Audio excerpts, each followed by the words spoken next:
Good afternoon, everyone, and welcome to the webinar. My name is Graham Sweeney. I'm the chair of the Zero Emissions Platform, and this webinar is on cross-border European CO2 transport and storage infrastructure, a real enabler for European decarbonisation.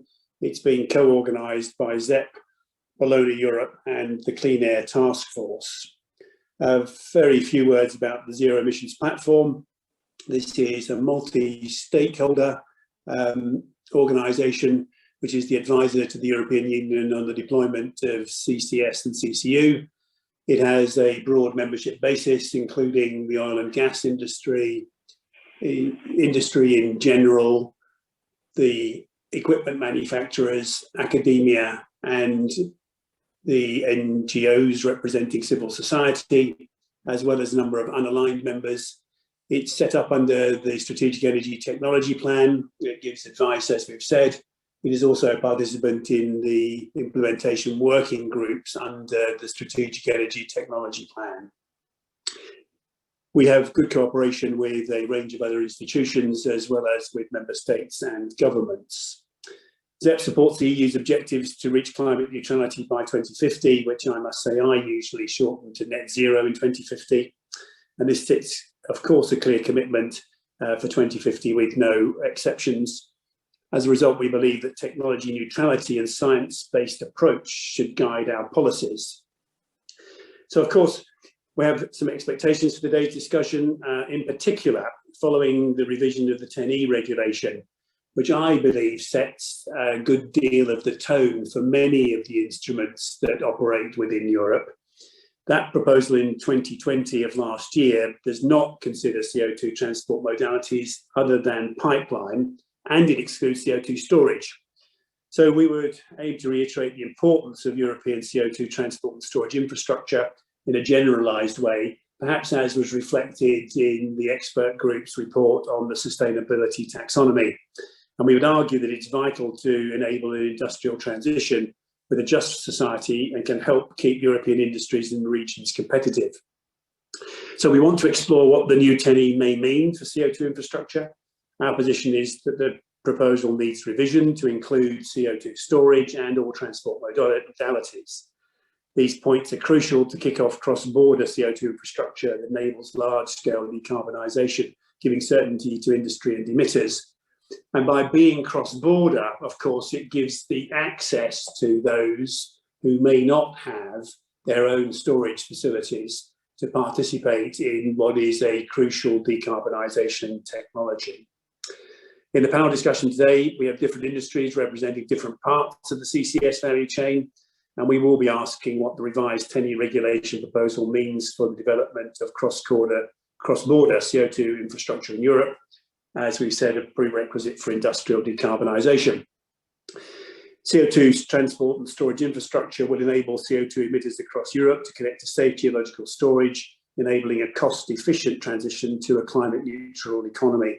It can enable early volumes of low-carbon hydrogen, probably in a hybrid configuration with renewable energy and electrolyzers. European Commission has taken a key role in this process. Although many financial and industrial efforts will be carried out at a national level, the European Commission has an enabling role to support all of the initiatives that aim to boost European CO2 transport and storage infrastructure. The challenge is huge, but Europe has the technical skills, the knowledge to develop a thriving CCS industry. To do this, supporting policies are needed. We need to engage with all policymakers, the Commission, the Council and the Parliament.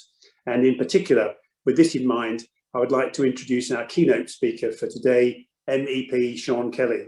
Over to you, Sean. Thank you very much, Dr. Sweeney. Can everybody hear me? Yes? So, firstly, let me thank Zero Emissions Platform and partners for inviting me to give this keynote address. It is always a pleasure to discuss such an important topic, especially with such excellent panelists. However, before I begin, I would also like to personally and warmly welcome all participants and viewers.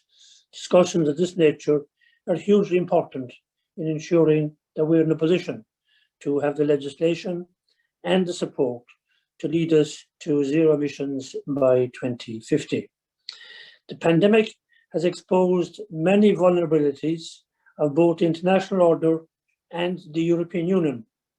However, any economic recovery needs to align with the EU's increased climate ambition.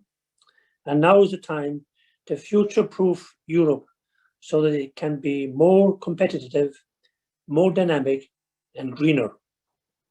In politics, we often talk about climate targets, and they are no doubt important, but without ambition at the top, there will be no incentive to invest, no certainty for industry to make the needed changes.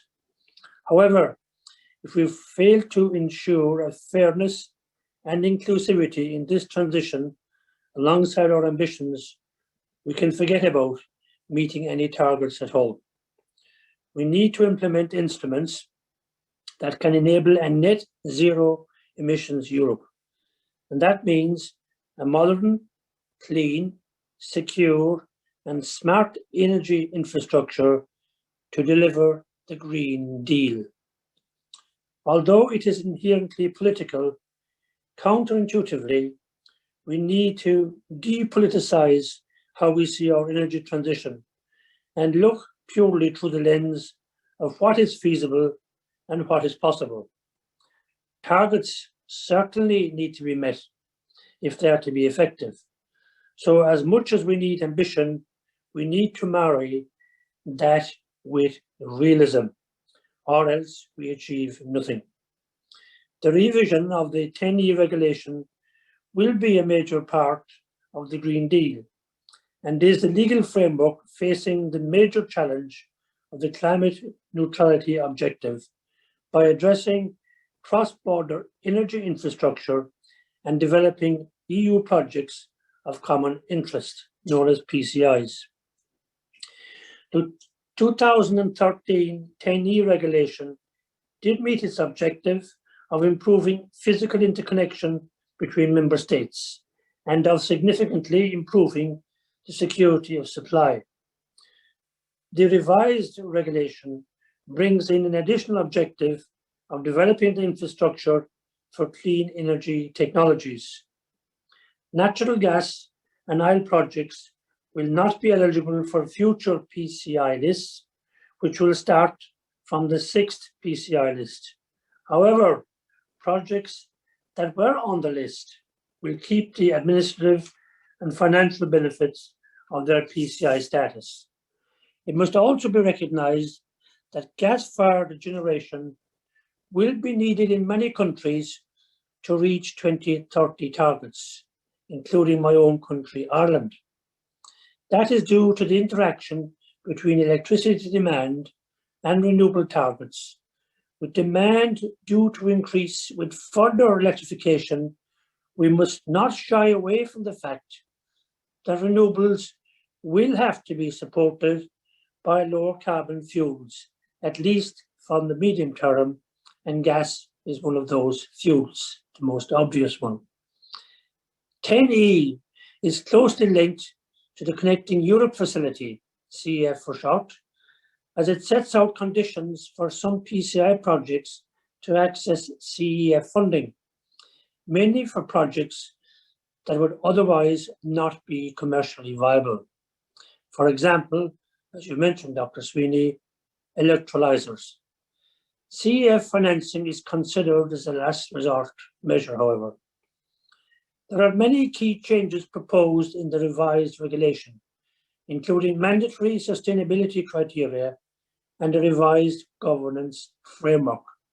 Smart electricity grids have been made a priority, and smart gas grids have been given PCI category to promote biogas and renewable hydrogen. This is a positive step forward. Hydrogen will be key technology for the marine industry in particular, enabling the energy transition to full decarbonisation, coupling major parts of energy sector to achieve 100% renewables. However, I believe the cross-border criteria for PCI projects in the draft regulation as it currently stands, will make it difficult, if not impossible, for projects in member states which have limited interconnection to qualify for PCI status. Indeed, for my own country of Ireland, this is particularly acute now with Brexit, as the United Kingdom becomes a third country, and this also brings up some difficult security of supply questions, especially in relation to gas and indeed electricity itself. I believe we should broaden the cross-border criteria so that any project which is necessary for at least one of the energy infrastructure priority corridors and thematic areas should be eligible for PCI status. Without this, we could be in a situation where we exclude projects that contribute substantially to energy and climate targets.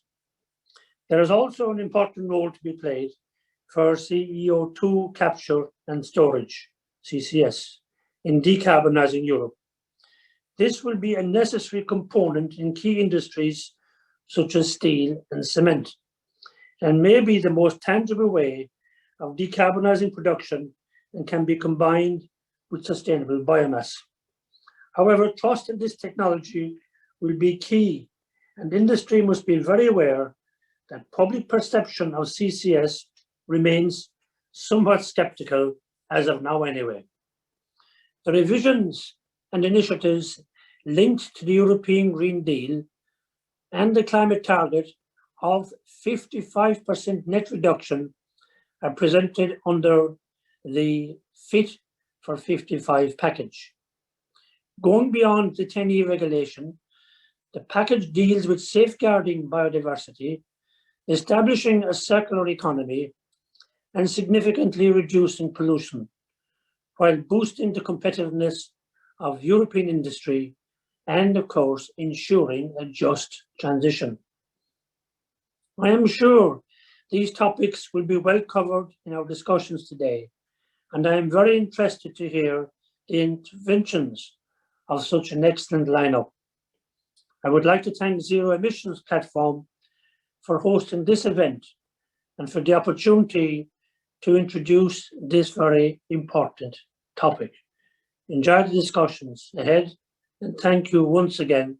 It can only be beneficial for us in reaching our targets of 2050 being climate neutral and carbon neutral. Thank you very much indeed.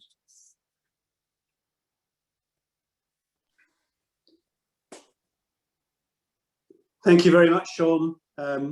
Most helpful, and I think that the summary piece in the slide will be good context for our speakers during the rest of this afternoon.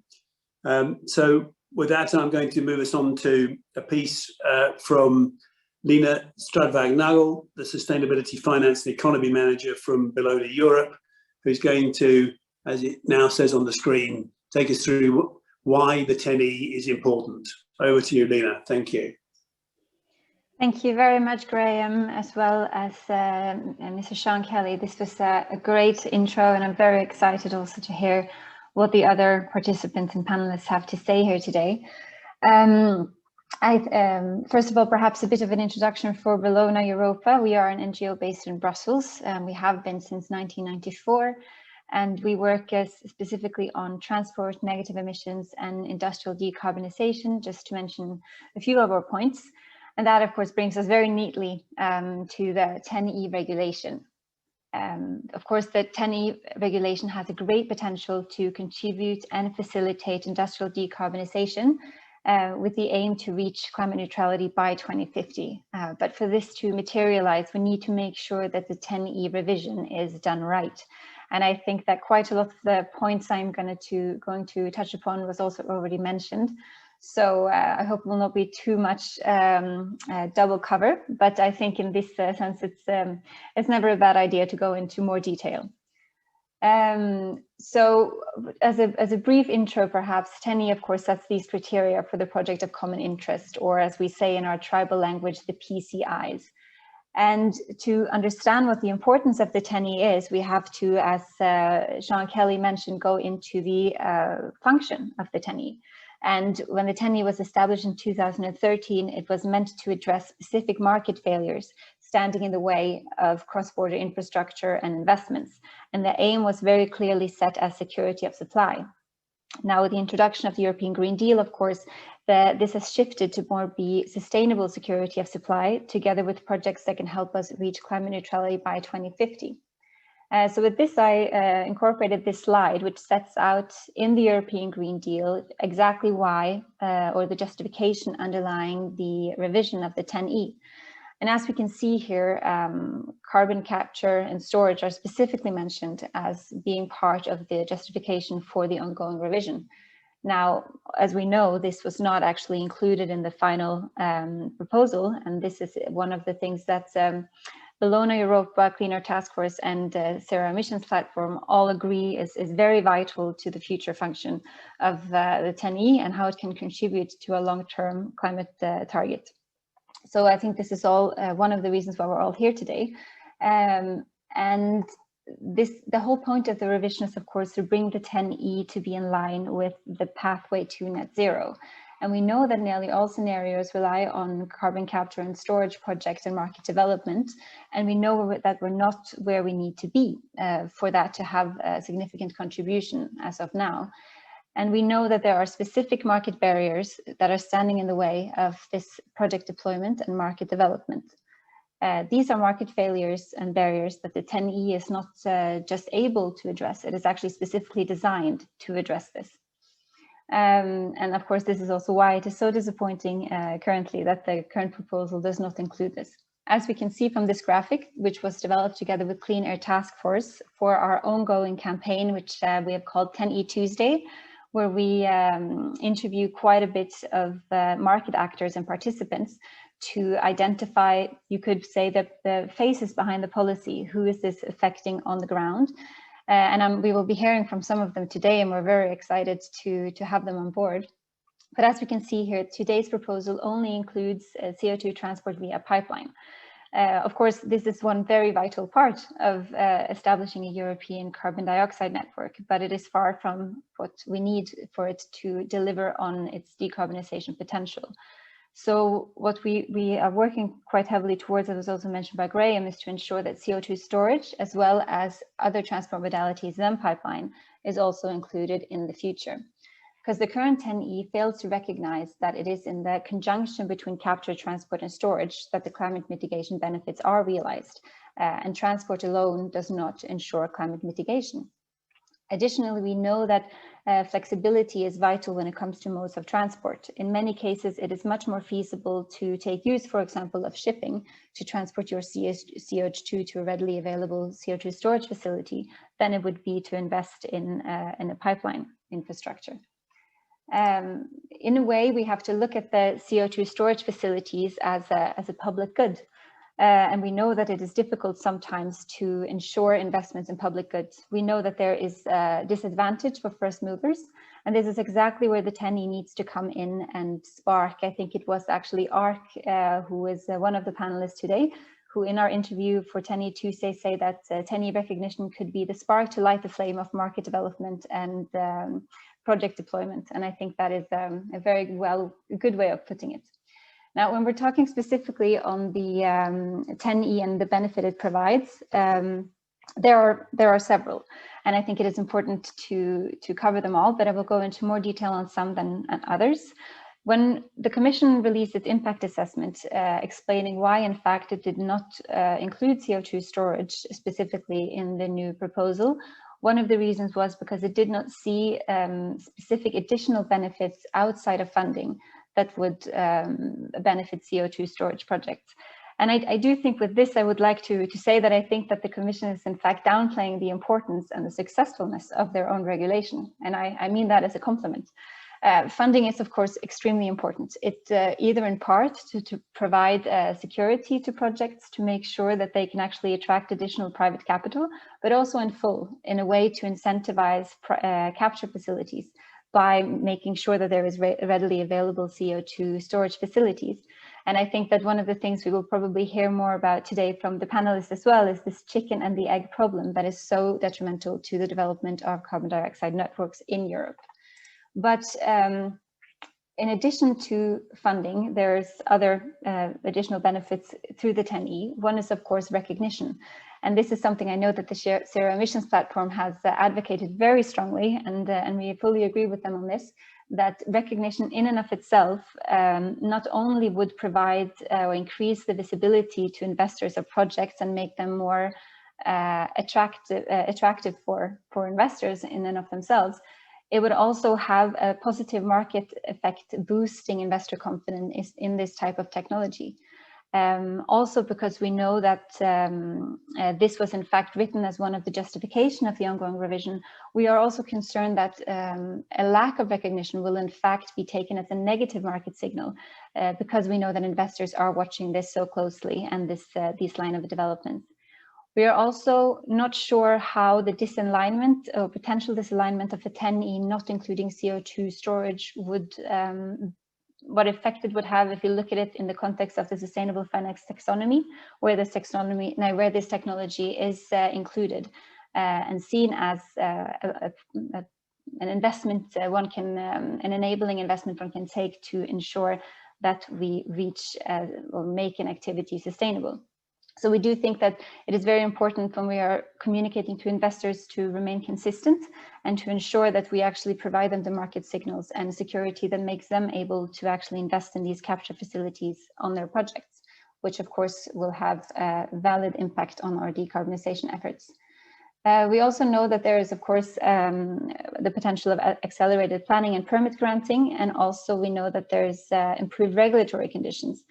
As well as I think Sean Kelly mentioned, lower administrative costs. One thing that is not mentioned here, unfortunately, but should be, that is my mistake, is of course that there is also included in the 10E this cross-border cost allocation mechanism that will actually in the future enable countries to join together in a set framework to develop or contribute to developing CO2 storage facility together based on their needs. And as opposed to starting from a point of zero where you have to start discussing this potential cost allocation, there is worked into the 10E specific ways on how this is possible to do.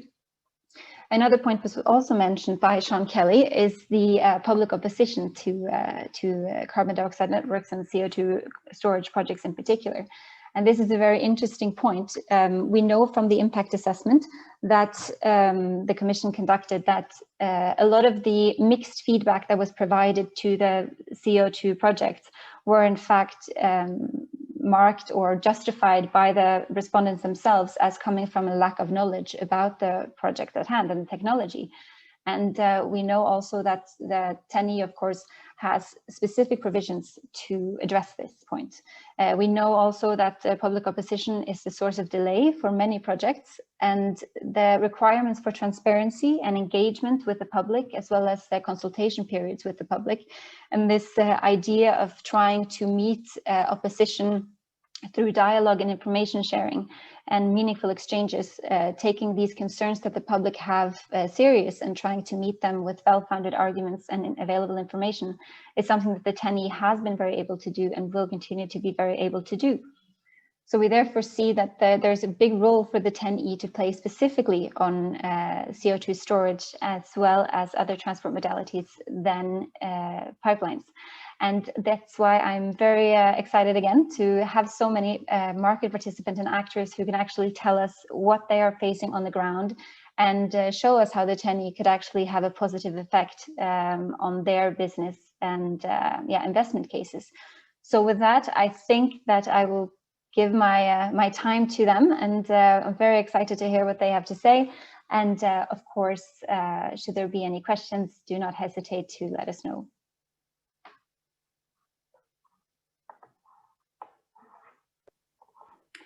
Thank you very much, Lena. And indeed, I think that serves to demonstrate that it is our view that the 10E has a substantial impact through those parts of it which are not specifically related to the funding. It sets the tone for many other instruments, and that is why it's of critical importance. Thank you. I'm going to move us on then to the panel discussion and the Q&A, and I'm going to hand over to the moderator for that, Sonja van Rensen from the Energy Monitor. Welcome, Sonja. Hello. Thank you, Graham. Good to see you. Yes, it's a while since you and I have spoken, but yeah, indeed, welcome. Yeah, thank you. Thank you very much, and it's a pleasure to be with all of you today. My name is Sonja van Rensen, as Graham said, and I'm the managing editor of Energy Monitor, which is a new website dedicated to the energy transition that was launched by the New Statesman Group in the UK last autumn. CCS, as you can imagine, is one of the topics that we write about on a regular basis. So, as I said, it's good to be here and catch up with the latest. And we're here specifically today, as you heard from our opening speakers, to talk about 10E, which is one of the proposals which is currently on the table. We had the proposal last December. It's now being discussed by member states and parliament. Normally this week, maybe when we have a first report from the Parliament's rapporteur on how he would like to take this proposal forward. So I think the discussion is extremely timely. Before I hand over to our first of 4 panelists, a message to everyone who's joined us today that we have a Q&A box, and therefore I would encourage you to send in any questions as they occur to you via that. I myself and also our panelists will keep an eye on it, and we'll try and integrate as many of your questions as possible into the discussion. So the way we thought we'd structure it is we have, let's see, a little under an hour and a half. We have 4 speakers, so we're going to give the floor to each of them in turn at the beginning for 5 minutes or so to set out some initial thoughts. And after that, it will be an open discussion. So I will have some follow-up questions. As I said, I hope that many of you will have questions as well. So with that, I'd like to hand the floor first of all to Rob van der Meer, who's joining us from Heidelberg Cement, where he's Director for EU Public Affairs. He's by training a chemical engineer, started out in public services, working on environmental permitting. So permitting still a relevant subject in the CCS debate as well, as we just heard from Lena. He then joined the cement industry back in the late 90s, became CO2 coordinator for Heidelberg Cement, and finally moved into his current position already over 10 years ago now. So Rob, over to you. Maybe a good point to start is why, tell us, why is CO2 infrastructure so indispensable when it comes to industrial decarbonization? Thank you, Sonja, and a good start for the discussion already. Perhaps we can go to slide number 3 already, and then I will first answer your question. Why is it so important for cement industry? Why is it so important for transport? Why is transport of CO2 so important for Heidelberg Cement? The key issue is cement operations you find overall in everywhere in Europe. There are about 200 cement plants producing cement in Europe, and the majority is producing also CO2. And these normally are in remote areas. When you have to do something with the CO2, apart from the reduction, because that is absolutely the key target, reduction of CO2 emissions, in cement industry, 2/3 of the emissions are so-called irreducible emissions coming from the raw material. And the raw material is limestone. You can't escape from using limestone in cement. So if you have to have cement, I think that the world will need it for the next 50, perhaps even 100 years. You have to have limestone, and you have to have, as a consequence, process emissions. To capture them, store them, means capture somewhere in a remote area and transport them to a place where you can store it or where you can use it. And I give here a few examples of pathways in Europe that we are working on. The first one is Northern Lights. As an example, we are capturing CO2 in Northern Europe, in Norway exactly, and transporting it by ship to the Northern Lights geological storage site. That is done by ship, not covered by the 10E, but this is Norway, so no problem. The second project that I wanted to highlight is on the left, the HyNet, where the cement plant in Pacewood in the UK will be connected to a cluster of hydrogen users and CO2 storage facilities. And there we will use pipeline and partly, especially pipeline transport. Another project where we are involved is PORTOS. PORTOS is the Rotterdam project. There, the objective is really to go for pipeline transport. And when you see the other two arrows in Eastern Europe, we are considering working there on pipeline transport. So you see here in this simple overview that we start for the easy transport routes by vessel in Norway or by pipeline. But that's not the whole story. So I go to the next slide.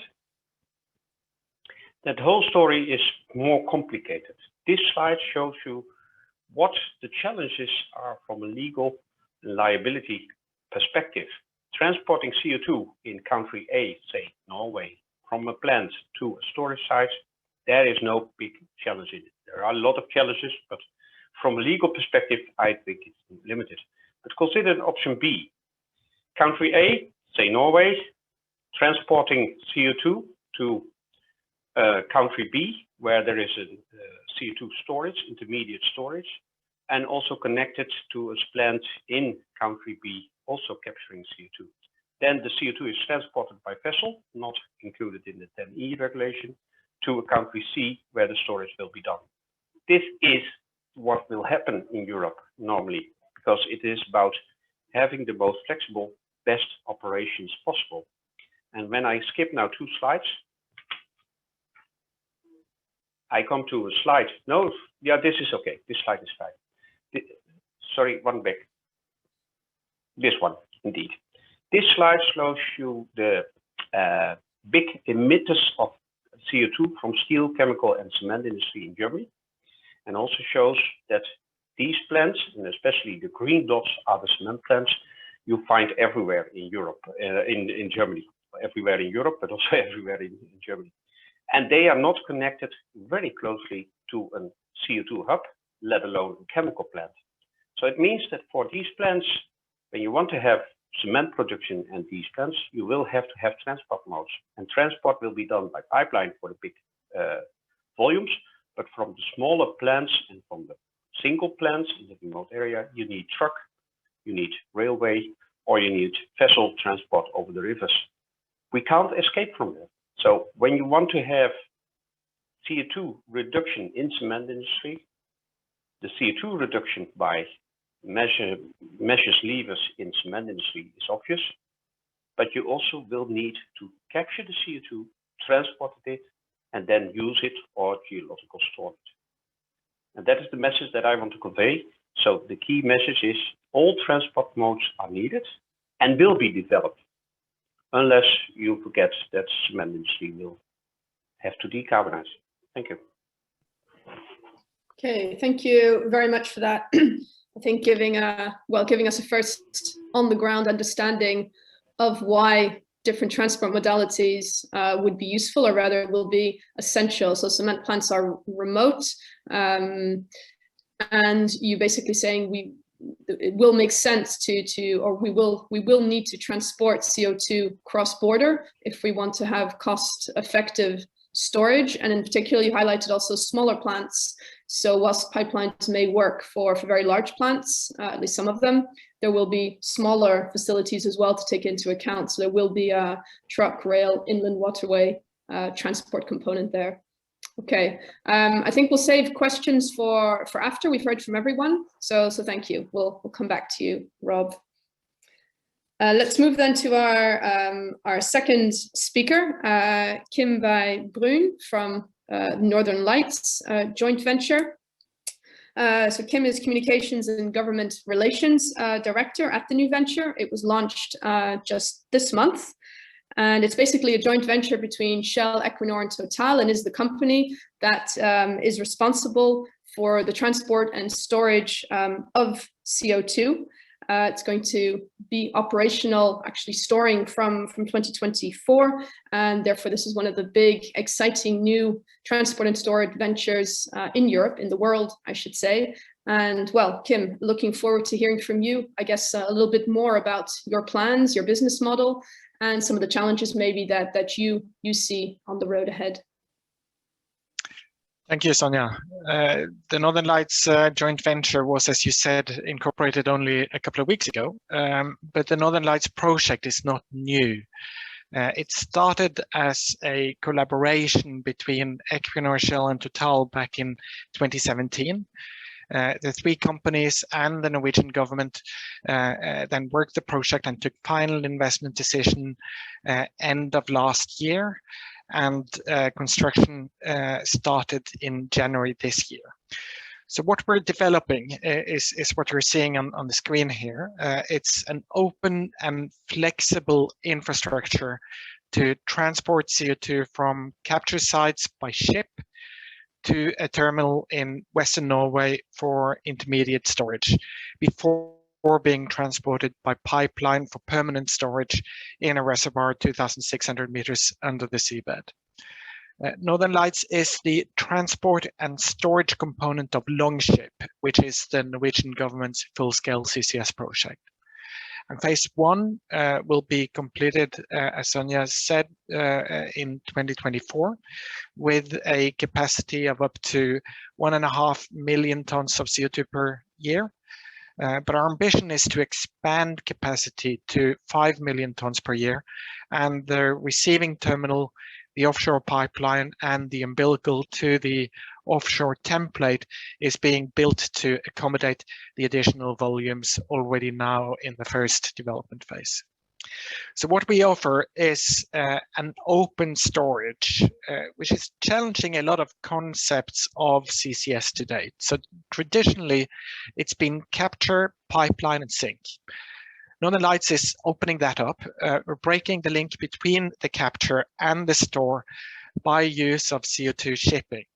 That means that we are no longer tied to one capture site, but can store CO2 from any emission site. We can pick up CO2, transport it, and store it for emitters. And we are pushing the boundaries for international collaboration. We have seen adoption of a resolution to allow cross-border transport of CO2 for purposes of CCS, and a lot of effort went into that by a lot of bodies, organizations, companies, and nation states, and was successful a couple of years ago. The flexible ship transport solution that we offer makes it possible for the project to offer CO2 storage services to multiple emitters, and is as such paving the way for cost reductions and scale up of CCS. Northern Lights could also act as a reciprocal storage alternative to other CCS projects in Europe, making a European CCS network more robust and flexible. And as I mentioned, the initial storage capacity will be 1.5 million tons of CO2 per annum. But the question that we're asking us is, should we expand? When should we expand, and how large should we expand? We are all already looking at a phase two. But just like any other project, an expansion will require further capital investment and will depend on the level of third-party interest and how quickly we can mature that interest into firm commitments.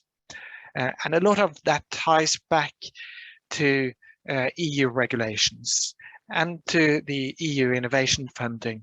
And regulations generally on CO2 emissions. So there are several challenges in this space. So what tariff can we charge? Capacity, if we commit to storing 1 million tons for a customer for 20 years, that is 20 million tons of our overall storage capacity already booked. So can we then sign another contract, or do we need to develop additional storage capacity before we sign the next 20 million tons, etc.? And then there is liabilities in the transport, in the storage element, and in particular when we start working cross-border. If we are storing, for example, German CO2 instead of Norwegian. So there are decision criteria that need to be looked at, and a lot of uncertainty and risk to manage. We have MOUs in place with 10 companies to explore taking their CO2, and we're talking to emitters representing 48 million tons of CO2 annually, more than is currently stored globally. So the interest shows there is growing awareness of the need to build capacity in this space. Earlier this month, we submitted our first EU public consultation response, and this was, not surprisingly, on the TENI regulation proposals. What we said there was that for CCS technologies to be efficient, CO2 transport and storage networks will be needed, and therefore we need recognition within TENI for CO2 storage and all modes of transport in the CCS value chain. CO2 storage should be included as part of integrated CO2 transport networks. CO2 storage facilities like the one being developed by us, which is open access and linked to cross-border CO2 transportation infrastructure, can help provide solutions for decarbonisation across Europe, including CO2 mitigation for industrial clusters.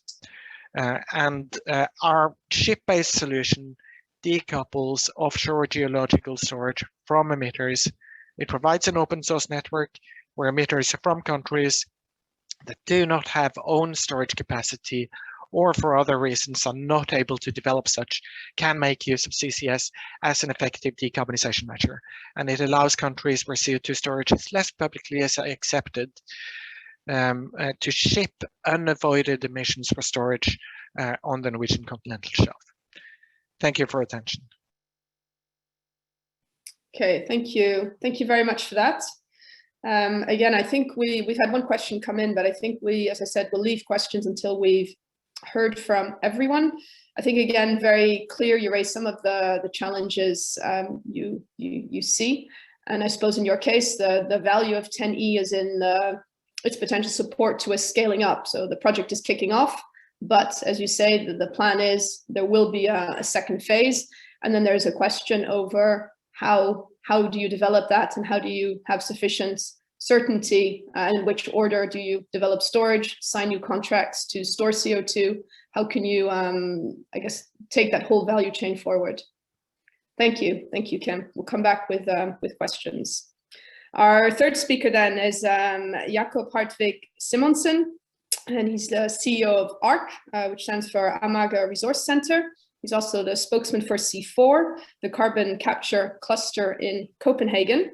So ARC, for those of you that don't know it, is in Copenhagen as well, and is one of the world's cleanest and most energy efficient waste to energy plants. And here, of course, we're getting into the realm of negative emissions, which we haven't touched on in great detail so far. Again, the plan is to store CO2, and it's part of the C4 cluster, which brings together a number of utilities in Copenhagen with the idea of developing carbon capture and storage. So, Jakob, tell us more about your plans. Thank you very much, and thank you very much for having me this afternoon for this interesting discussion. Well, first of all, we are, I think, one of the world's best and most energy efficient waste to energy plants. But it is very important for me to underline that we are not here to produce energy. We are here to treat waste that cannot be recycled or reused at any time. So when we treat waste, we have the possibility to capture the CO2. And if you just press once more, please, you can see that we will be able to capture about 500,000 tons of CO2 a year, where about 167,000 tons is CO2 fossil content, and about 330,000 tons is biogenic. That is to say that a lot of the waste that we receive have both components in them. For example, cardboard laminated with plastic is the cardboard is biogenic, and the plastic lining is fossil, and it is very hard to recycle. Next slide, please. When we envisage to capture the CO2, we will use a lot of energy. It is energy intensive to capture CO2. and we will use a lot of, in our case, a lot of electricity. But the capture process will produce a lot of heat, and that heat we will be able to recapture and put into the district heating network. Today, we actually produce about 60 megawatts of electricity and about 190 megawatts of heat. In the future, when we have full-scale carbon capture, we will probably use about 40 megawatts to capture the CO2. So we will only have energy or electricity production of 20 megawatts. But on the other hand, we will increase our heat production from 119 to about 240 megawatts of heat. Next one, please. And that is, next slide, please. And that is to say, that we're very fortunate to have a very widespread district heating network in the greater Copenhagen area. And therefore, we are able to recapture the heat by heat pumps and put it into the district heating system. Next one. That is also why we call it net zero carbon capture, because of course we use some electricity, but we gain some heat.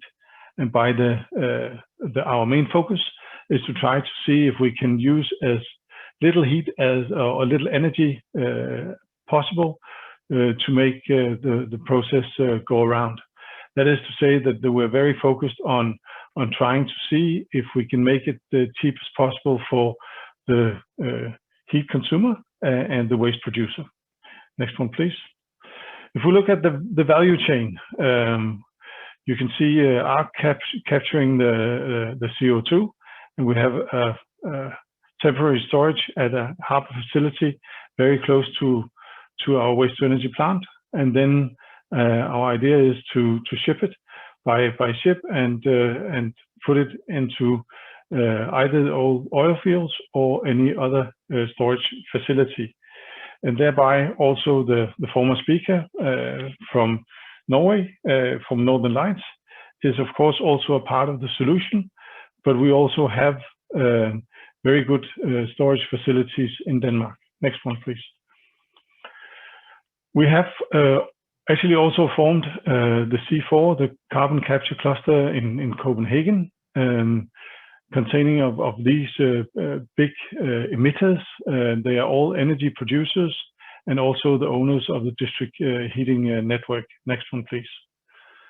So actually from where I'm situated, not right now, but normally when I'm at work, I can actually, from my window, I can see the stacks that we could actually connect in a network, connect them by pipeline, and also connect this either to storage facilities at sea or storage facilities at land. Next one, please. The Danish underground is very suitable to store CO2. There's a lot of investigations going into what kind of formations do we actually have besides the old oil fields. And it looks like the geology is very preferable to store there. So next one, please. That is to show you that if we connect these big emitters in the greater Copenhagen area, it is actually possible with a very, actually not very long pipeline to get to a potential of about 3 million tons of CO2 a year. And that we could either ship from north here, where you see ARC in the very right of the corner. There's a shipping facility from there, and we can ship it off to either Northern Light or into the North Sea or other places. And next one, please.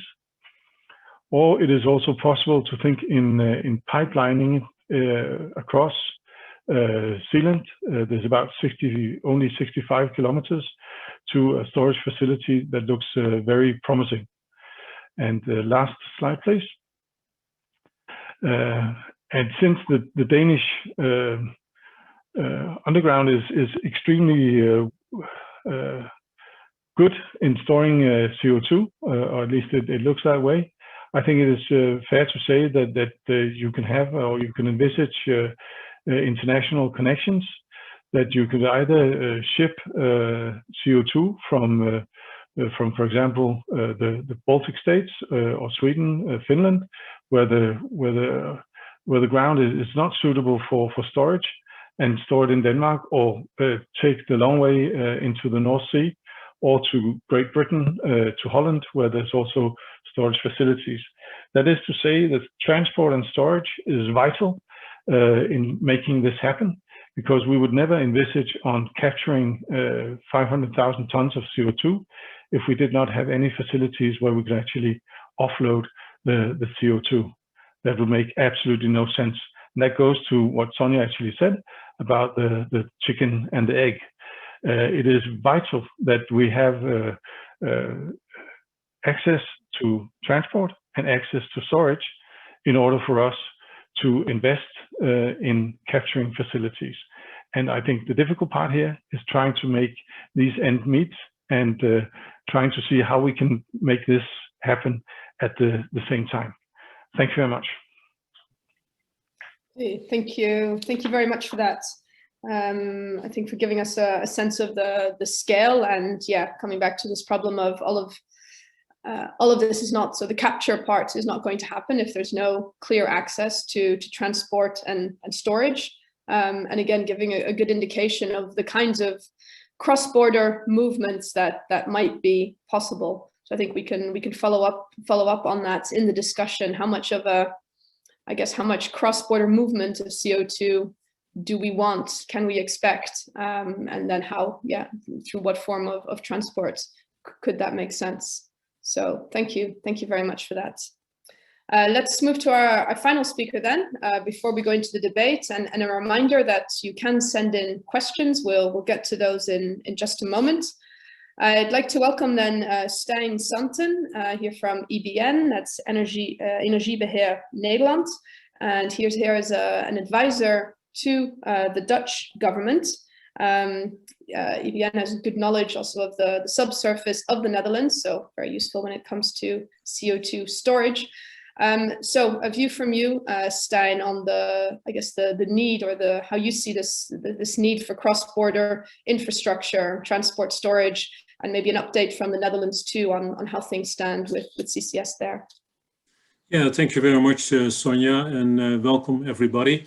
And thanks to the previous speakers who have already made a very solid groundwork for my presentation, which is about the envisaged role of EBN in what we call the systemic CCS planning, so the planning of transport and storage infrastructure, in relation to the topic of this webinar, the revised 10E regulation for CO2 transport and storage.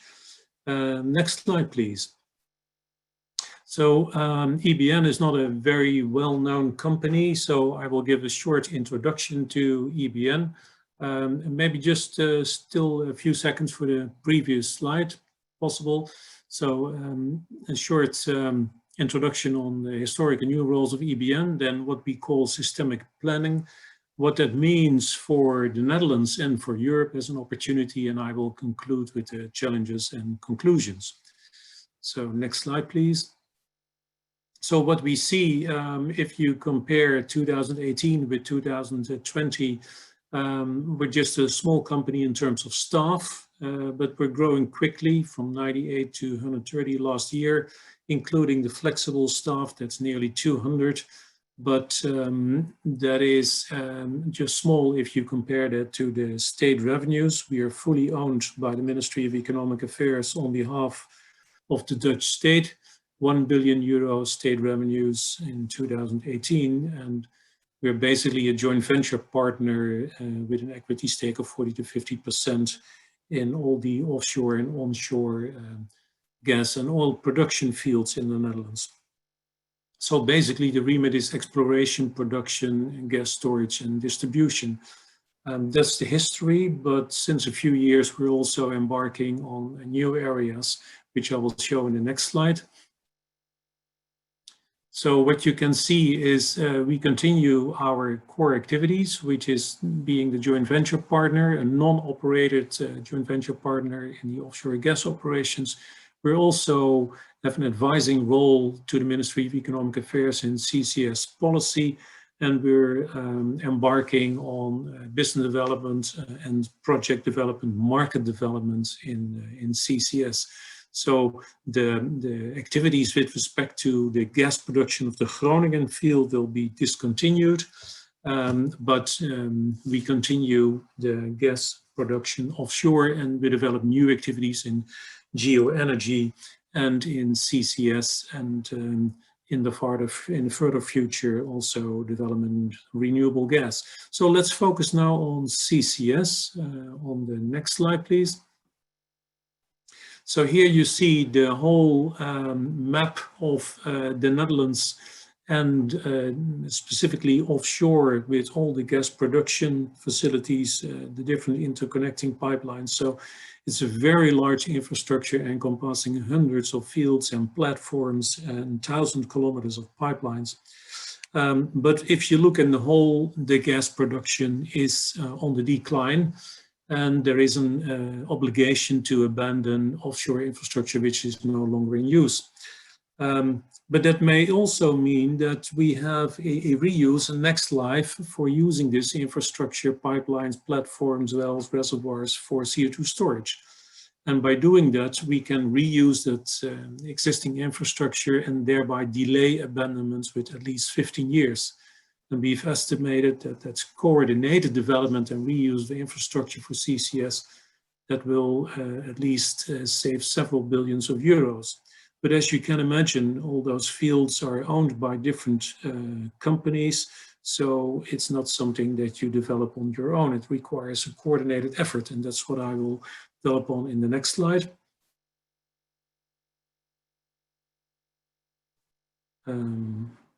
Yeah, so if you look to the total capacity of all these depleting gas fields, these maturing gas fields and oil fields, the majority is gas fields, then we see that we have a storage capacity which is in total 1,700 million tons of CO2.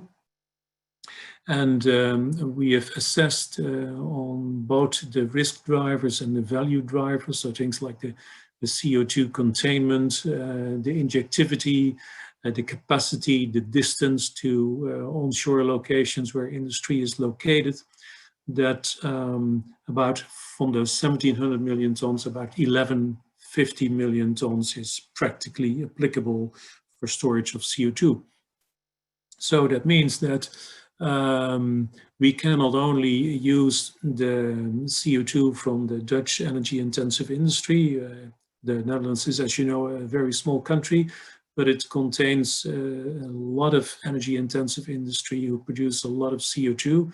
So there is enough storage capacity for all the Dutch CO2, but there is also a lot of storage capacity available from neighboring countries, like Belgium. Then we think about the Antwerp region, Germany, we think about the Ruhr region, and that would require then preferably shipping to, and therefore cross-border transport to get the CO2 to those storage capacities. So if I can just move on to the previous slide, please.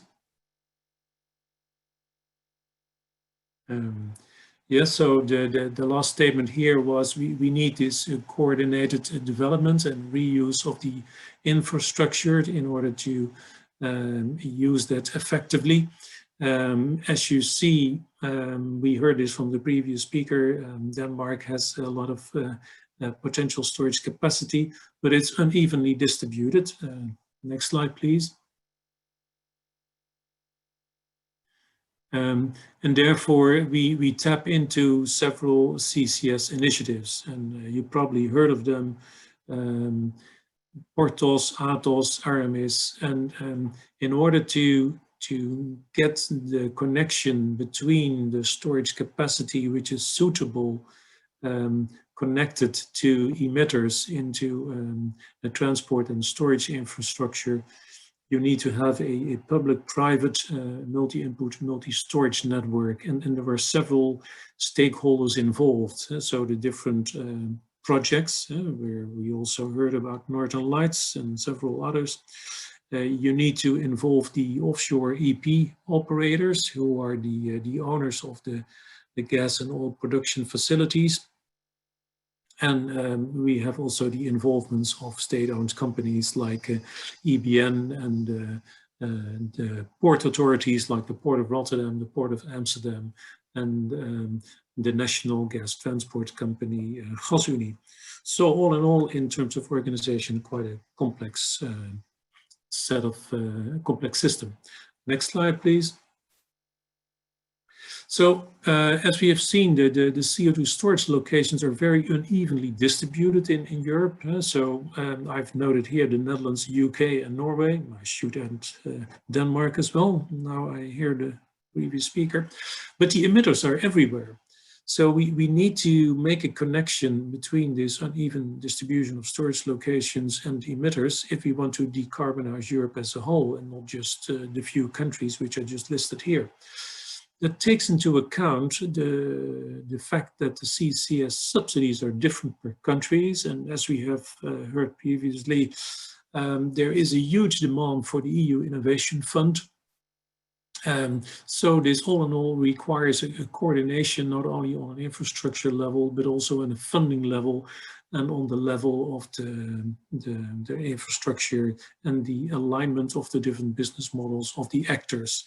So it's really different to have one-on-one individual CCS projects compared to the system as a whole. Next slide, please. So that brings me to the conclusion. There are many different factors which influence the development of those projects in the Netherlands, like elsewhere. We have the energy and climate policy, the industry policy and subsidies. We have the prices for CO2, gas, oil, and power that determine the business case. We have developments in technology, like in CO2 capture. And we have the globalization of industry versus the globalization of policies. So this is typically where the carbon tax cross-border mechanisms comes into play. So we can conclude that to get a timely, safe and cost-effective CCS, we need a long-term commitment and the ability to coordinate those isolated projects into a large CCS infrastructure. And this is the role that EBN deems essential to meet both the Dutch and European CO2 reduction goals, and absolutely essential that the revision of 10E regulation is the ingredient to meet these goals. And that's where I would like to conclude my presentation. Thank you. Okay, thank you. Thank you very much for that. I think another, a slightly different perspective again. In this case, one of the, I guess, driving factors is the reuse of all this existing gas infrastructure, as you said. And then an interesting point at the end about there being a lot of, different countries have indeed different frameworks, different sources of CO2. You have lots of different projects, and a role for 10E really in bringing all of that together, and I guess ultimately delivering economies of scale rather than individual projects going it on their own. Thank you. Thank you. We've had a few questions come in. I wanted to kick off maybe by going back to Rob first of all, but others are welcome to come in, which is one of the, I guess it's going back to the need for 10E and all of this. And one of the things that you said, Rob, struck me because one of the very first things you said was, you mentioned Northern Lights as one example. And then you said, that's indeed ships, as we heard later, ships indeed are part of that, not part of 10E, but, it's Norway. So I wanted to come back to the point, all of you have talked about ships. So ships are already part of existing projects. So why is 10E so important? Ships are being deployed, they're part of the plans. What is the difference that 10E would really make in this case? There are two issues in this discussion. First, ships are used in Norway for CO2 transport already. The Yara plant in Porsgrunn is producing CO2 and transporting that for customers all over Norway. So it's quite a traditional way of transport. But the fundamental thing in the 10E is that it is not recognized as a CO2 measure for carbon capture and storage. So ship transport is not seen as a measure within the 10E, like all the other transport modes with trucks, railways, are not recognized. So that's the first step. The second question that you raised is, why is the 10E important? The 10E... No, sorry, it was more, why does it matter that ships are not included in 10E if they're already being used for CO2 transport? So why is it so important that that's recognized then as part of these carbon capture and storage projects? It means that in the 10E regulation, when included, the whole transport chain from capture to the storage or to the user of CO2 is part of the regulation. The moment that one of these transport modes is not included, it means that you have different situations and different permits and fundamentally different legislation and liabilities. And that makes life extremely complicated. So it doesn't mean that it will not be possible. It means that at the end, there is really a big hurdle. And certainly when you have cross-border transport with transport modes that are not recognized. Okay. That's the top. Okay. Yeah, that makes sense. Jakob, you wanted to come in as well. Yes, I think it is important that we have ships for transport of CO2. But I think when we look into the 10E regulation, it is of course very important to look into international connections via pipeline.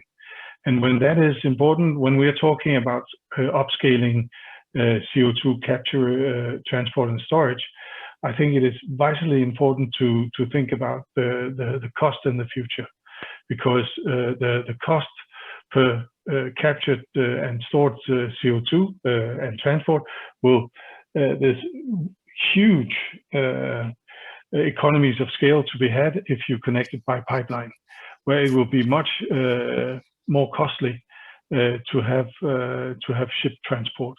So if you can make connections via pipeline, either to offshore storage facilities, or even better, maybe onshore storage facilities, because that is even cheaper, then it will we can get the best possible or cheapest possible CO2 reductions, which is this is all about.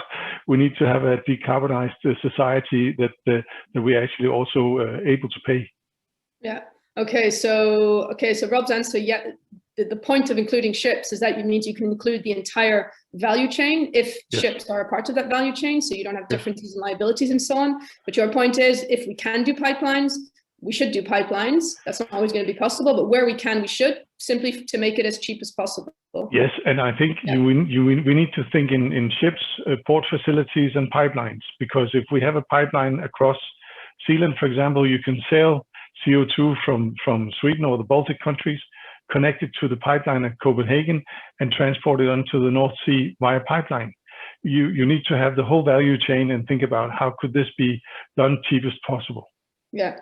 Okay. There's two questions that have come in that we might pick up on right away, since they both relate to price or cost. And you, Jakob, might want to kick off, and then again, others are welcome to come in. One was from Paul Frisvold. What is the estimated price for transporting and storing 1 ton of CO2 from berth in the North Sea Basin, I guess that's where it comes from, into the Northern Lights Reservoir in 2030? I don't know whether you or I'm thinking Kim might want to jump in and answer that. Yeah, I think maybe that one was for me. So the actual tariff will depend on a number of things, but the level of volumes handled, market maturation, and optimization of transport and storage facilities. But we have an ambition to achieve a cost level for transport and storage in the range of between 30 and 55 euros per ton of CO2. And that is in line with what has been also estimated and described by IOGP and others. So we obviously will need to conduct negotiations and have good conversations with potential customers before we can establish what exactly the tariff will be. But that's the range we're looking at. Okay, so 30 to 55 euros a ton. Stein, I saw you wanted to come back on the pipeline issue. Is that in relation to cost as well? But in any case, go ahead. Yeah, that's true. I would like to add to the remarks of Jacob. Indeed, there is a strong economy of scale with pipelines. The issue with pipelines is, of course, that when you lay them, then there will be forever there. So when you look at the residual value, then a ship has a higher flexibility because it can also be utilized on different destinations. And also we tend to increase the CO2 volume over time. That's also what Kim outlined in his presentation. And so you need to think about the cost of capital of that upfront large pipeline over time. And so maybe it could be more cost effective to use shipping in the periods that you have still the smaller throughput. And then when you're ready for the larger throughput, use the pipeline, avoiding the very high investment for a period, several years where there's underutilized capacity. So it's quite a complex trade-off in the end. I would like to add something on the pipelines, Sonja, if that is possible. Go ahead, yeah. Creating an infrastructure for pipelines on onshore, that will cost certainly 10 to 15, perhaps 20 years. It is not easy, certainly not when we are discussing CO2 transport. So pipeline transport as such is simple. I guess everyone knows how to do it. But to get it approved by the society and all the governmental institutes, well, that will last a little bit longer. But we need storage. We need solutions now.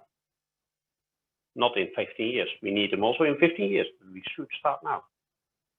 Okay, so you're agreeing with Stein then that there is a case to be made that ships maybe have an even stronger role to play in these early stages when we get the whole concept up and running. And then we would look to build out storage, and ultimately pipelines would obviously be more justifiable, the greater the volumes of CO2 we're transporting as well. Our concept is based on having first ships and then later transport by pipeline. Yeah. Okay. Could I just add that? I just add that that is exactly why we have established the C4 cluster in Copenhagen, so that we are now probably the spearhead of carbon capture in Denmark. But hopefully we'll get our colleagues, and they are on board and they're looking towards this, and therefore the volumes will rise quite dramatically over the next 10 years. And therefore, I think the investors in storage or in pipelines and so on will have a much better business case to look into, because this is, of course, vital for investors to see, what kind of business is out there. Thanks. Yeah. Well, you have the floor. There was a question on Denmark specifically.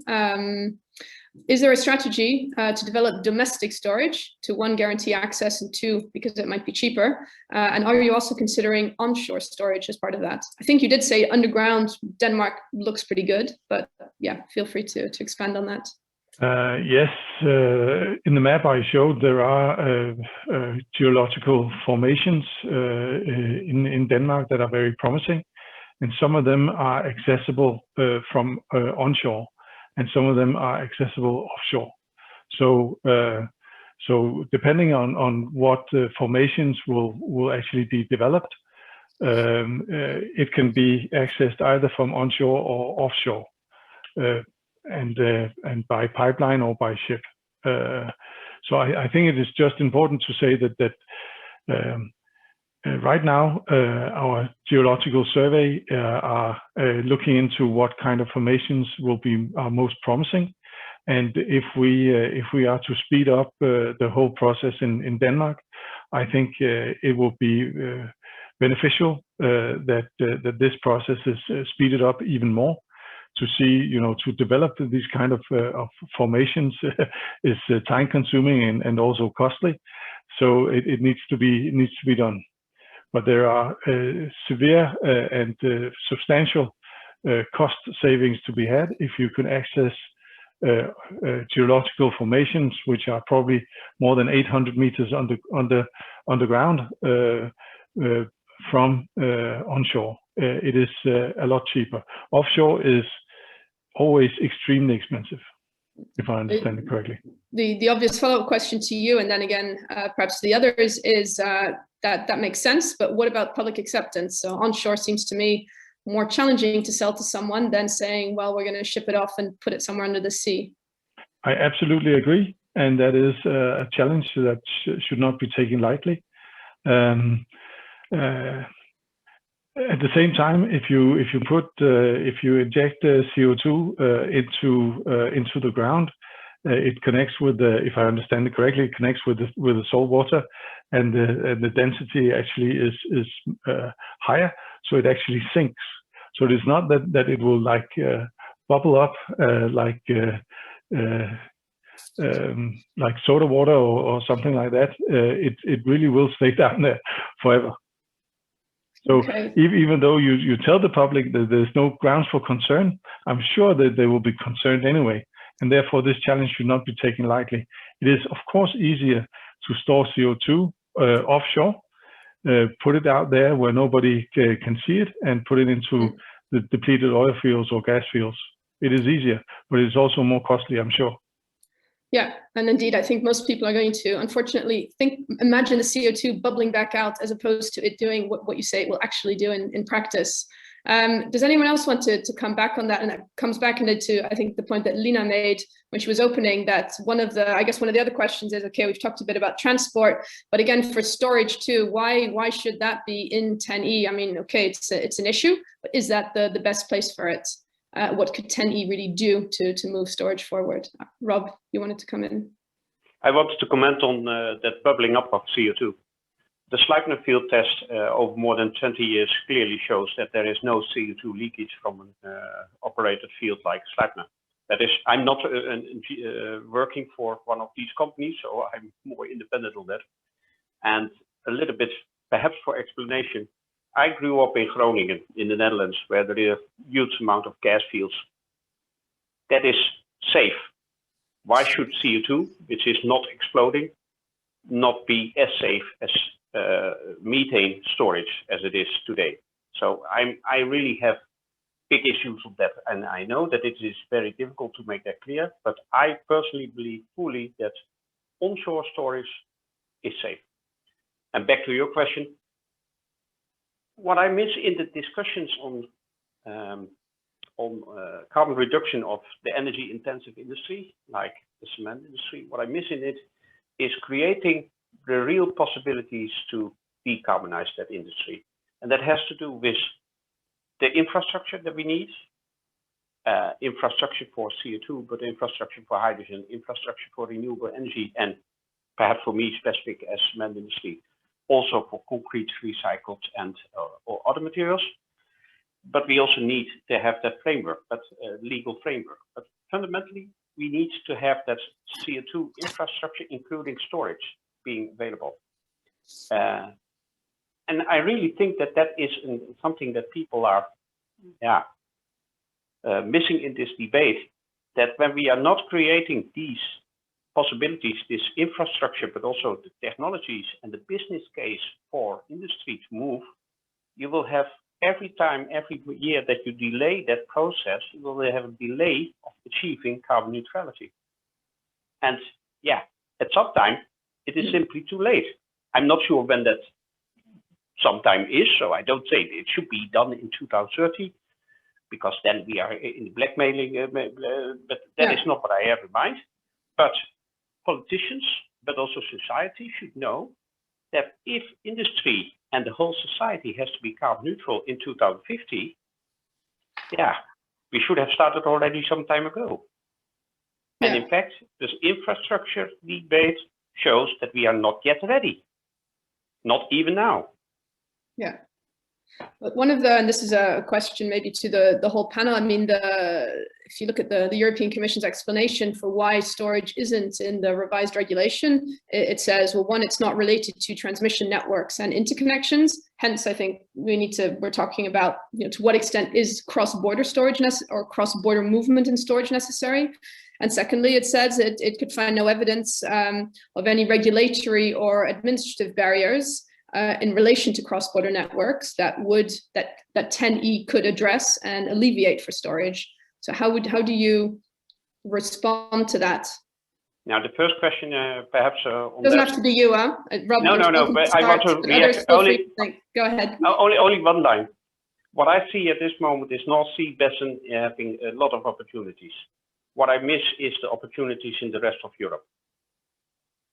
And we are creating in this way an Europe on decarbonization with two velocities. North Sea Basin very fast, going high and having solutions before 2050, and the rest of Europe, And that's my fundamental comment on this issue. Okay.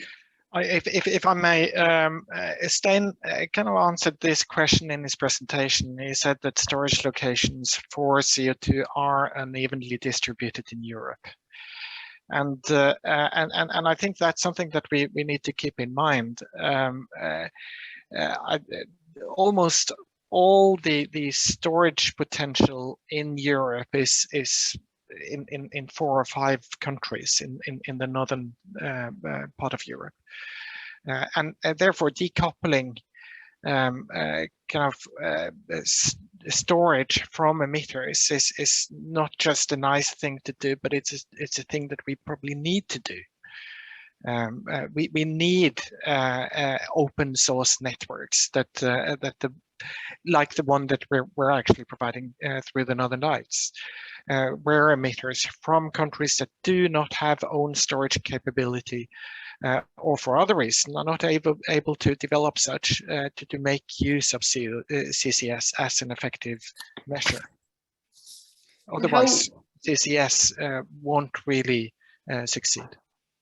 And how far afield do your discussions with potential emitters stretch? I think you said you were talking to, what was it, 48?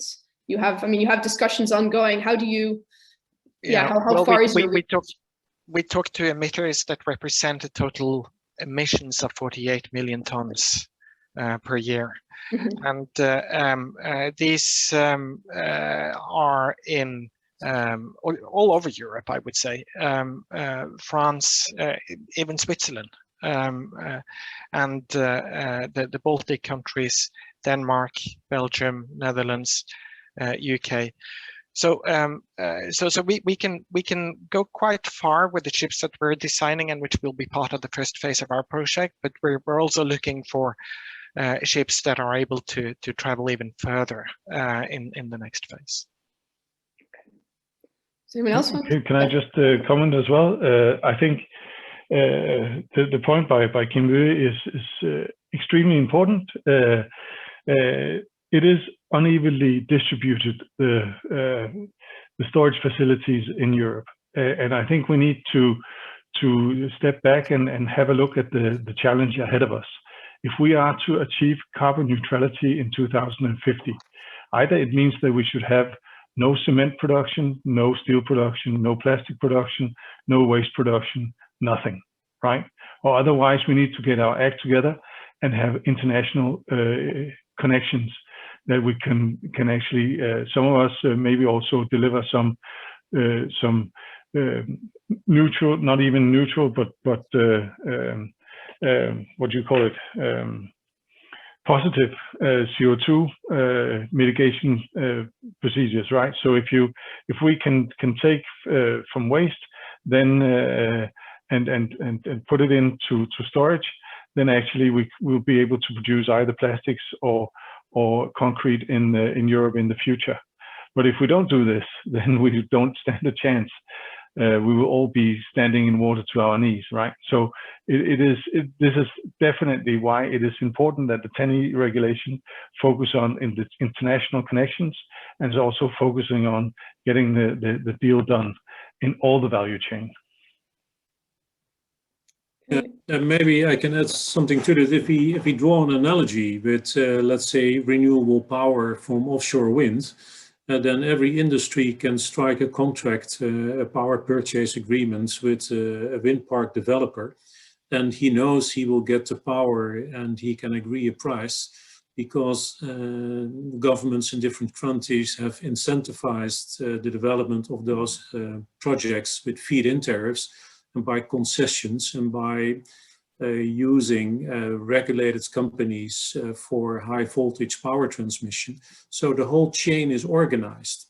And in CCS, that's still not the case. So like I said, in the Netherlands, an EP operator which has a matured gas field that's nearly at the end of its life can decide, is in fact obliged by law, to abandon all facilities, while those facilities might be very useful for CO2 storage.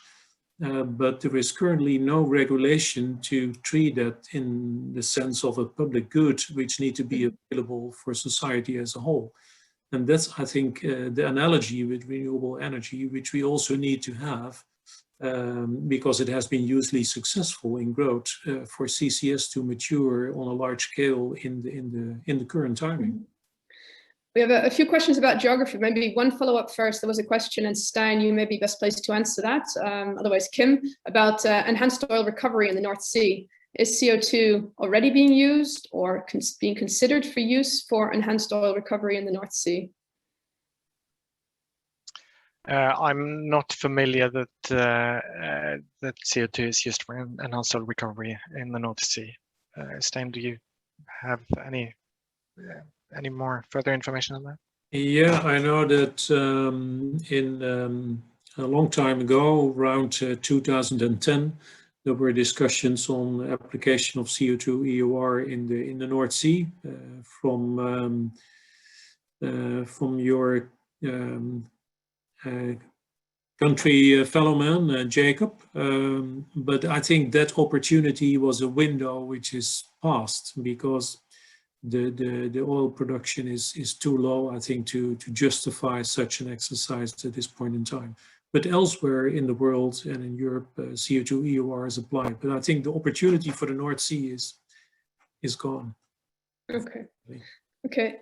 Jakob, yeah, and then I want to move on to some geographical discussion. I think we need to view of CCS in a climate content.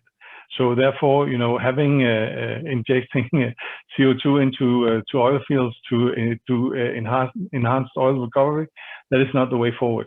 We will never win this debate. We need to have a decarbonisation of Europe, and therefore extracting the CO2 from the stacks, putting it into the ground, or utilising it for something else, not to extract more fossil fuels. That is definitely not the way for us. Okay.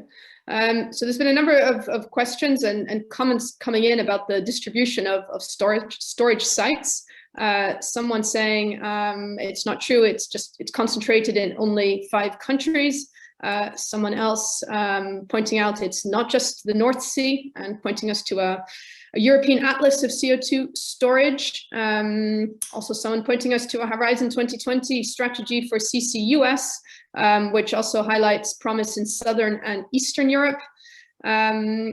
And maybe one more, there was a specific question, the very first one that came in, which was a question about the UK. Maybe we can take that one first, and then we can come back to some of these other points, which was a question about 10E, which would in theory maintain financial assistance from the EU, from the Connecting Europe facility for projects of mutual interest involving the UK, for example. And the question was, would that only be for projects in Europe, in the EU, or could that also be for projects in the UK? So I guess the question is, to what extent is the UK still a part, what's the underlying question, a part of all these discussions, since CCS is obviously also getting investment and interest and political attention over there. Is there anyone that can say something about that? Cooperation with the UK on this going forward? Yes, no? I heard in the AC meeting last week that indeed companies in the UK can still apply for PCI. But that's what I heard. I don't know the details about it.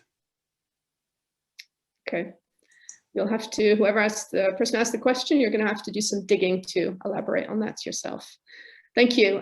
Let's pick up then on this point, and I think it comes back to the point of one of the main reasons for including storage in TEN-E is the fact that we say not every country has suitable storage.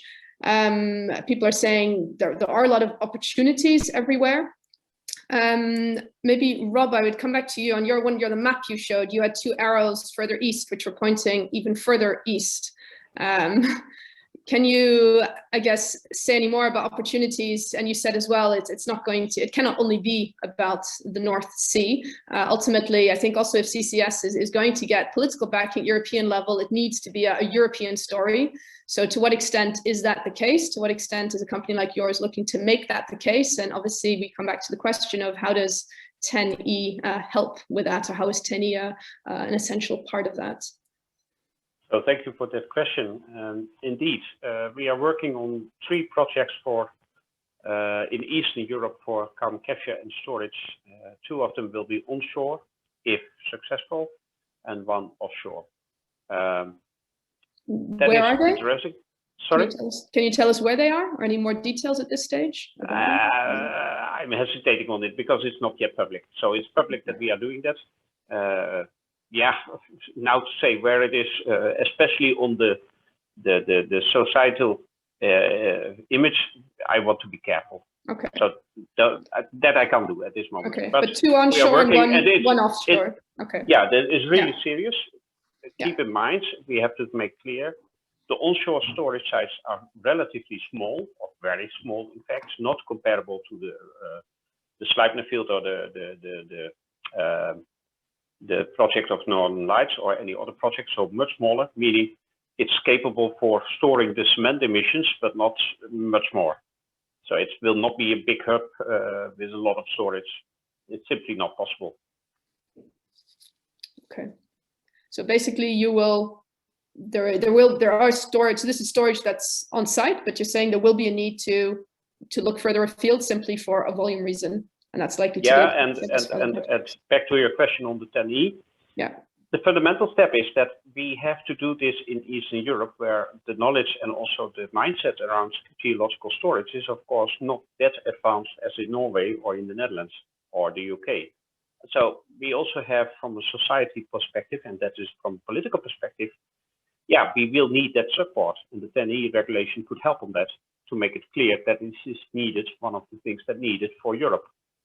Yeah. Including Eastern Europe and Southern Europe. Yeah.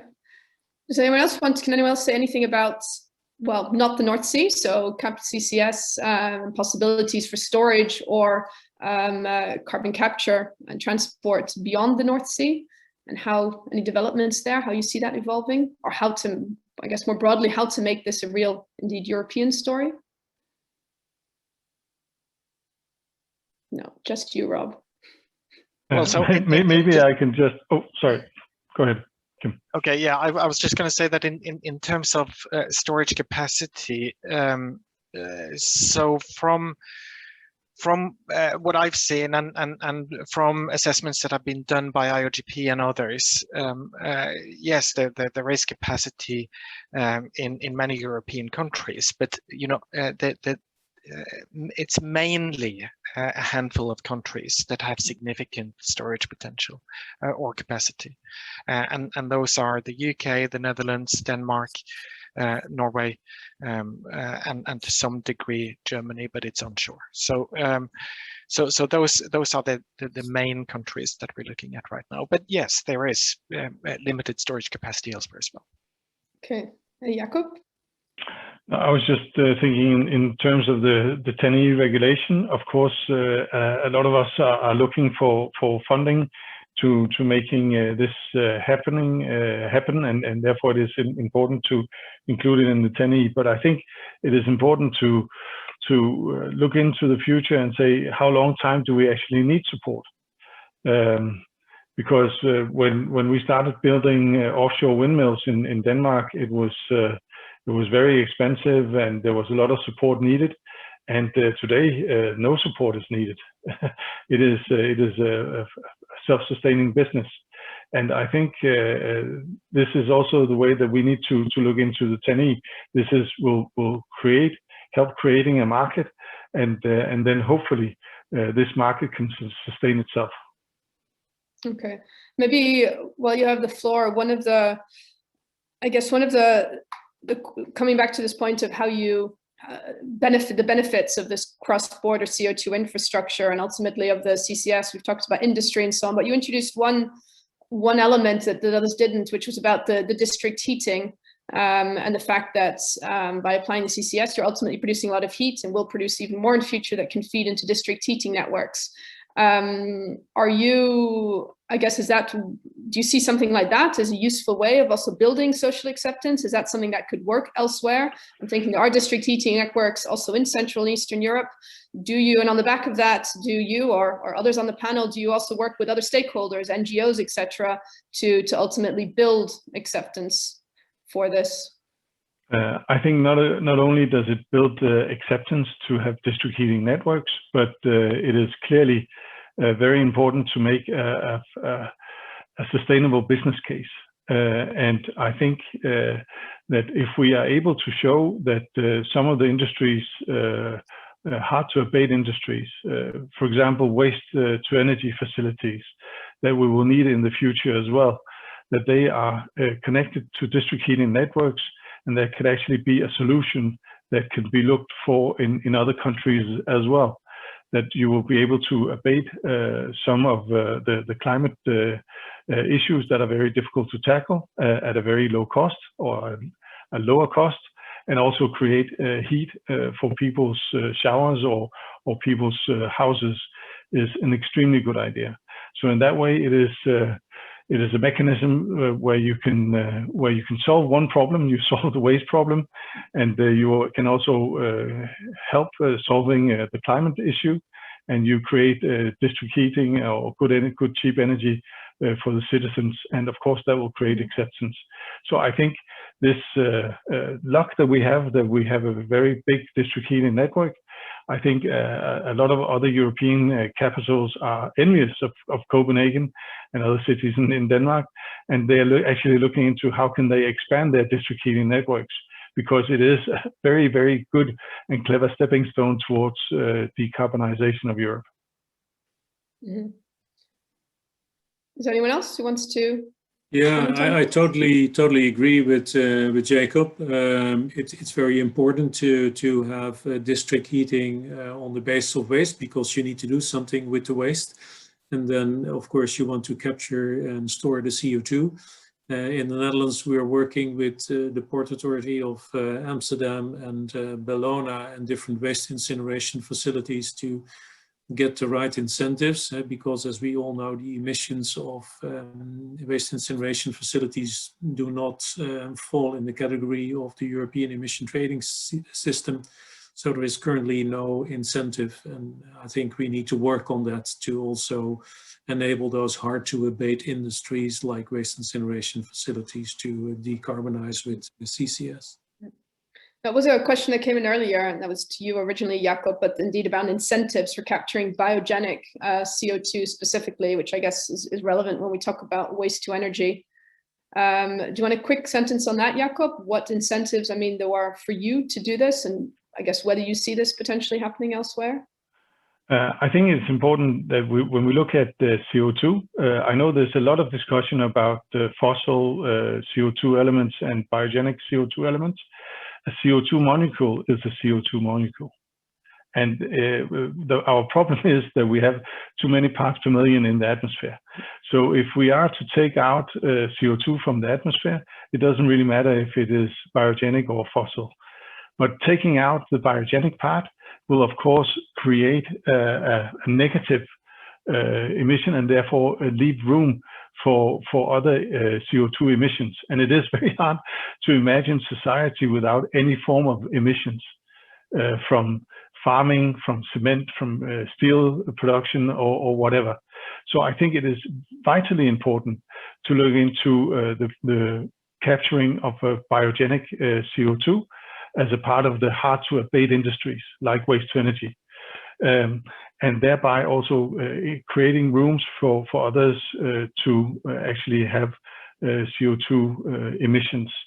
And therefore, also when you look into to a CO2 tax or ETS. I think it is important that that in the future this will actually not only cover the fossil part, but the total part, also the biogenic part of CO2, because that is the engine that will make the business case run for capturing and storage of CO2. Okay, thank you. There was a question around who's going to pay for the transport of CO2. I think we have covered it in part. Kim, do you want to pick up on that? And I guess this is links back to 10E and behind that, the Connecting Europe facility. How important is it to have access to EU funds like that to roll out a pan-European CO2 infrastructure? Well, so that eventually the customers obviously need to pay the cost of the transport, but you know, significant investments are needed in order to kind of get where we need to go. You know, in order to get it all kick-started, in order to get going, we need kind of funding support from the European Commission, from nation states, and hopefully also private investors who are willing to or who see the potential. Because I'm pretty sure that in 20, 30 years from now, we're going to look back at this discussion and think, you know, oh my goodness, this would have been a lucrative opportunity. But right now, the technology is expensive. Right now, it's very high risk. And therefore, you know, funding is an issue. So, yeah, public support will be necessary. But then in the case of the Northern Lights, we have the Norwegian state paying a large proportion of the investments. Then we have the three companies behind the project, Shell, Equinor and Total, paying a large component themselves.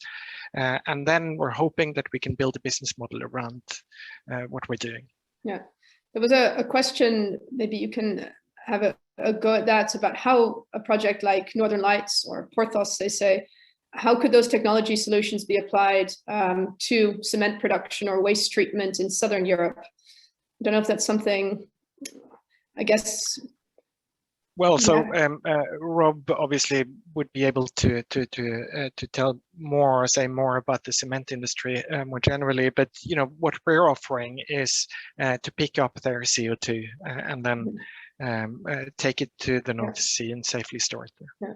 So one question on the back of that. So we've talked about creating, or the importance of having across Europe a pan-European network of transport and also access to storage sites.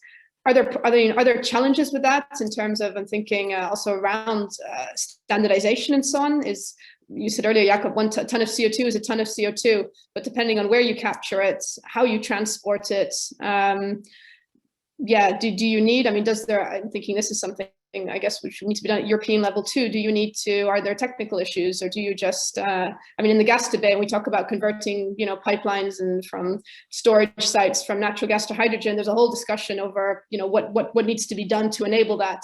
Is there any similar kind of standardization and again, European intervention or view, or at least exchange of information that's needed to enable a pan-European CO2 transport and storage infrastructure? And could 10E, I guess that could be another reason to think we need some kind of coordination at EU level. I would say this is a very, very important subject, and something that that need to be discussed going forward. One thing is, you know, the jetties, the valves, the pipes, you know, making sure that that the ships can actually pick up CO2 anywhere, and then the other thing is the CO2 specifications, and that's something that need to be looked at as well.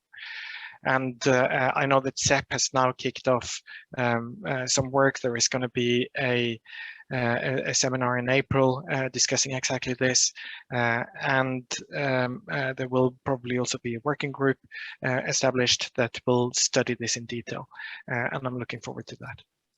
Okay, thank you. Anyone else? Not on that. Then I wanted to come back to, I guess we don't have so much time left now, 5 minutes or so before we start to wrap up. But one of the things several of you have said is, on the one hand, so if we come back to the object of today's discussion has been to talk about 10E. Several of you have said, okay, we need funding support in these early stages. We need transport and storage to be in there. One reason is for potential access to the Connecting Europe facility, which is behind it. But it sounds like you're saying at least as important, if not more important, is, and this is something Graham Sweeney said at the start, is the political recognition that being in the regulation brings. So it's not simply a question of getting access to additional funds, but actually being in there, as was originally suggested in the Green Deal, to give certainty to investors that, okay, it's ultimately, maybe there's EU funds, but ultimately the private sector needs to be convinced that this is going to happen, and that it's worthwhile and interesting and essential to invest in these carbon capture and storage solutions. Is that what you're saying, or do you want to add to that or disagree? Yeah, that's in fact the fundamental what we have to have here. We have to act fast on carbon capture and storage and carbon capture and use for industry. So that is one step. The second one is that the fundamental one is that we need a business case in the longer term for doing decarbonization. If there is not a business case, then yeah, we will wait. Industry will wait. Everyone will wait. And then it's beautiful that we get funding from governments. It is absolutely needed to kickstart developments, for sure. There's no discussion on that. But as Jacob already mentioned, at some time, it has to be a business case. Yeah. It's not that the government should pay forever. That should not be the business model that we have in mind. That's not the way how this can operate and how it should function. But I think besides the initial funding and policies to kickstart this new business, you need to send a clear signal also to companies and private investors by political leadership. It's not just only funding and policies, but clear political leadership in order to get those large projects from the ground. I think the type of political leadership we see in Norway is an excellent example. Yes, I would like to add to that. I'm impressed by how the Norwegian politicians, they are actually moving ahead. They give a clear and very clear signal to the market, saying that the CO2 tax will rise to a certain level in 2030. They put money forward for making this happen, and I think that is definitely the way forward. If you have a high CO2 taxation coming, of course you have the grounds to calculate your business case to see if you can have the tax returned if you capture the CO2, and that is again a motor to get the business case running. Okay, so ultimately, yes, there needs to be a business case for it, and useful in that sense that we have a reform of the EU ETS coming up. Which will hopefully help with that. A final question to each of you then to, I think, conclude before we wrap up this afternoon. What for you then would make for a successful 10E regulation? If you had to pick one thing, what for you would enable you to say, yes, this is a success, this is what we need? Who wants to start? I can start by please include transportation and storage in 10E. Yeah, I'm going to be quite boring and say, that's the key here. We need a recognition of alternative modes of transport: ships, barges, rails, trucks, and then storage, of course. It's getting boring. I have nothing to add on that. Okay. We are in perfect consensus, it seems. Okay, this is probably why you're on this panel this afternoon. Nonetheless, thank you. I want to say thank you to all four of you. I think it was Well, an interesting discussion, and you managed to elaborate beyond, okay, we started with we need transport and storage, all modalities of storage in 10E, but we nonetheless managed to talk for an hour and a half about why that needs to be the case. And I think that was really interesting and good in the sense that we ended where we started. But certainly for me, useful to hear well, a few points such as it's not just about money. People who are thinking it's just about the Connecting Europe facility. No, it's about being part of the Green Deal ultimately, and having CCS and the entire value chain of CCS recognized as part of the scenarios that all the scenarios that get us to net zero. And then hearing, I think, from different, you represent different parts of the value chain. Hearing about the different projects underway, the challenges you are coming across, and I suppose a flavor of what's happening and why and how that could be taken forward. And I think useful too that we talked a lot about the North Sea, but I think I come back to the point that it needs to be about more than the North Sea, if not storage everywhere. I guess that maybe, as we heard, there are other storage sites, those will be used, onshore storage, closer to home storage, all of that will be cheaper. But there's also the North Sea may be important for countries and factories that are not next to the North Sea. If ultimately we want to decarbonize industry in all of Europe. Hence, we get to discussions over the need for all these forms of transport to connect up and finally create a pan-European infrastructure for CCS.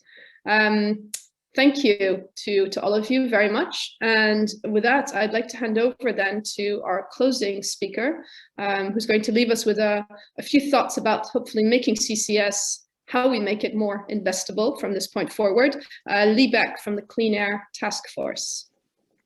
Thank you so much, Sonia. Thank you so much to the panelists, to Zep and Bellona for co-hosting this webinar with us today. I hope we have a few more minutes to spare, and I will try my best not to make it too boring because we've heard it now a lot.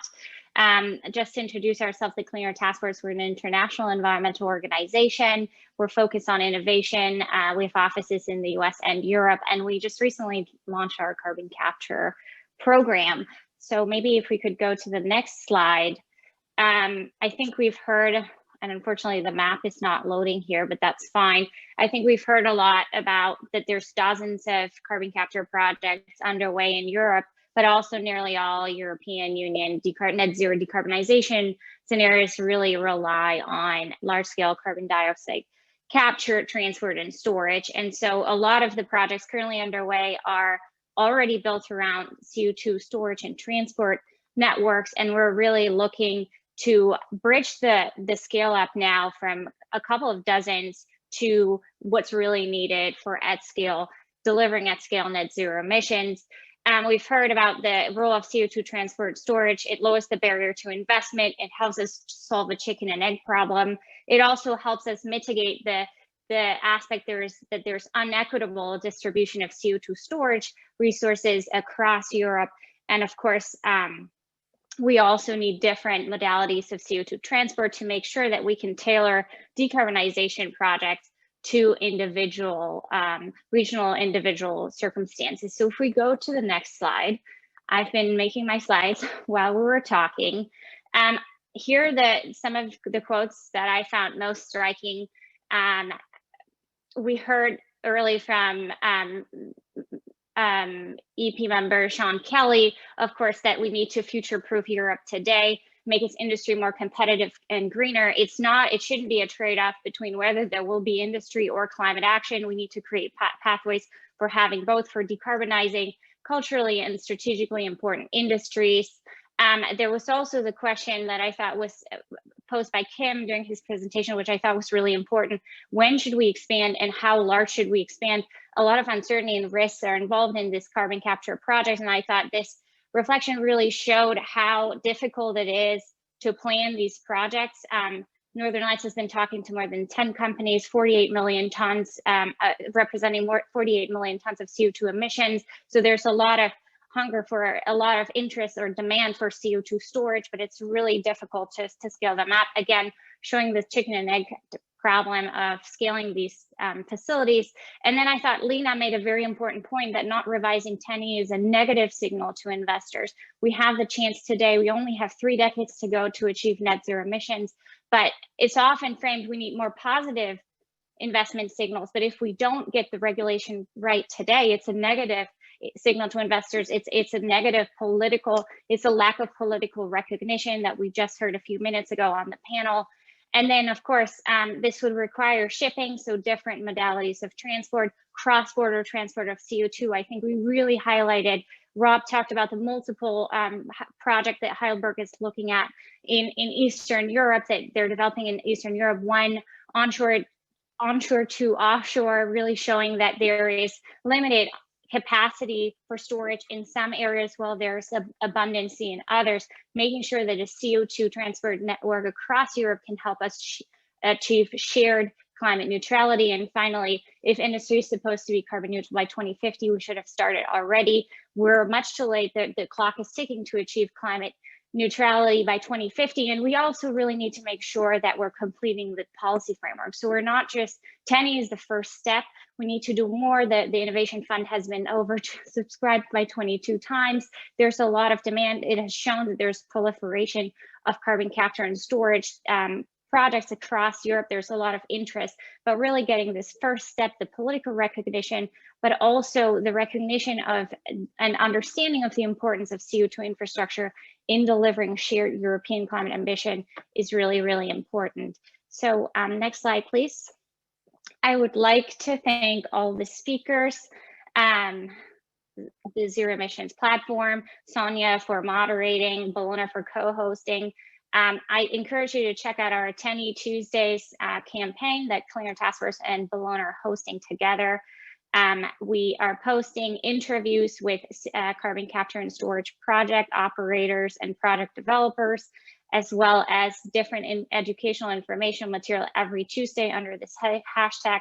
We're encouraging everyone to join us in making sure that the TENI offers the political recognition, but also the regulatory certainty that we need today to make sure that we're really bridging from dozens of projects today that are under development to what's needed to achieve climate neutrality in the European context as soon as possible.